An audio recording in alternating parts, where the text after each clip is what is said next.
खुलुमबाय बाथौ बिबुंसारनि जानानै आं रबिन्द्र खाख्लारि केमेरामेन सुक्लेश्वर बसुमतारी बे समाव दंफैयो जों सनितपुर जिल्ला दुलाराय बाथौ गौथुमनि सिङाव थानाय फालोफुं बियाबनि 1 नं सोरांपारा गामिनि मुस्रि रमेश बसुमतारी आरो आमथि बसुमतारी नख'राव खोनानो मोनदों बिथांमोना सिगांहाय जेबो धोरोम सोरोमजों जेबो लोब्बा गैयामोन बा धोरोमा मा बुस्थु बेखौ जेबो मिथिफेरामोन दा बे समाव जों बिथांमोननि बागैनो मिथिना लानो फालोफुं बियाब बाथौ गौथुमनि गाहाय नेहाथारि सारनिफ्राय माखासे बाथ्रा मिथिना लानो दा बे समाव जों बिथां सारखौ जोंनि बाथौ बिबुंसारनि जानानै गिबियावनो बरायग्रोना लानाय जाबाय।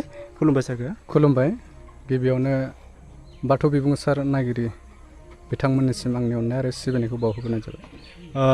दा बे समाव जों बिथां सारनिफ्राय बेखौनो मिथिनो लुगैयो जे रमेश बसुमतारी आरो आमथि बसुमतारी बिथांमोना जे गोलाव सम बोसोर रायजो जाबोबाय बेनि बेलायाव बिथांमोना धोरोमा मा बुस्थु एबा धोरोमा माबायदि बेखौ जेबो मिथियामोन बा बुजियामोन दा फैयै फैयै बिथांमोना संसारनि माखासे संसारजों आगान होनानै बा संसारनि माखासे नेमखान्थिजों बुजिनानै बिथांमोना दिनै बर'नि आंगो धोरोम बाथौ धोरोमखौ आजावफिनबाय दा बेनि सायाव सारा मा फोरमायनो सानो?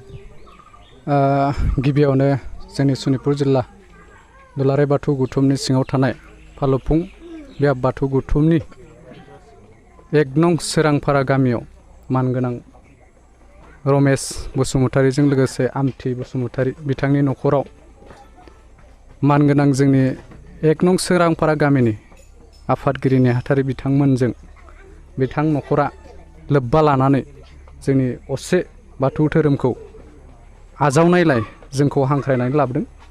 बिनि गेजेरावनो जों बिथांनिफ्राय माखासे बाथ्राखौ मिथिना मोन्दों जे बिथाङा गोबाव समनिफ्राय बिथाङा माखासे गावनि नख'रखौ दैदेनलांनो थाखाय माने जेबो धोरोमनि खान्थि गैयामोन। दा दिनै बिथाङा संसार जानाय बेलायाव नख'राव मोजां संसार दैदेनलांनो थाखाय जोंनि दुलाराय बाथौ गौथुमनि सिङाव थानाय फालोफुं बियाब बाथौ गौथुमखौ माखासे मददनि गेजेरजों बिथाङा जोंखौ हांख्रायदों आरो गामियाबो दिनै जोंखौ हांख्रायनानै लाबोदों। बेयाव जों बिथां रमेश बसुमतारीखौ माने जोंनि असे धोरोम बाथौ धोरोमखौ जेन बिथाङा दिनैनिफ्राय माने आजावनानै जे संसार जानाय बेलायाव माखासे जेंना जेंसिखौ बा नख'राव सुखु गोजोन लाबोलांनो बिथाङा आगान सुरदों।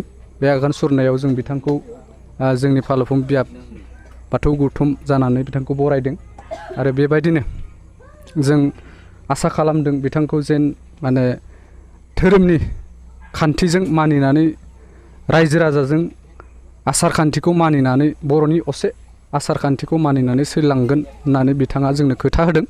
बेनिखायनो जों बिथांखौ बेखिनि हाबाफारिखौ मावफुंलांनायाव माने जोंनिफ्राय जोबोद गोजोननाय थादों आरो बिथांखौ जोङो बरायदों गोसो गोरबोजों। जोंनि दुलाराय बाथौ गौथुमनि सिङाव थानाय फालफुं बियाब जानानै गासैबो मददनि गेजेरजों आरो लोगोसे गामिनि बिबानगिरि, गामिनि आइ आफा, रायजो राजा बिथांमोनाबो बे हाबाफारियाव मदद होनानै बिथांखौ दिनै गब'नानै थानाय न'खरखौ बोखांनो जों आगान होफैदों आरो। गोजोननाय थाबाय बिथां सारनिसिम।